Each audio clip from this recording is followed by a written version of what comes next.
Hello, hey, this is Sikandar Abrakif from TUT Plus 24.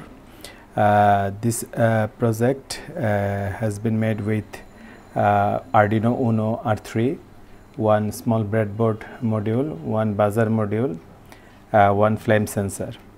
The purpose of this project is to give you the fire alarm and LED lighting. If the flame sensor senses the fire to anywhere, so it will give you the alarm. So I am trying to show you how it will work.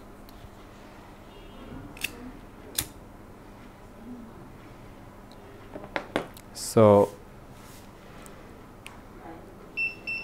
if I get close the fire,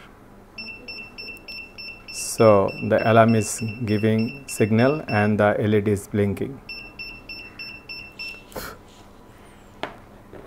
So this is the small project, and with this project we can extend its feature with setting the SMS module and the GPS module.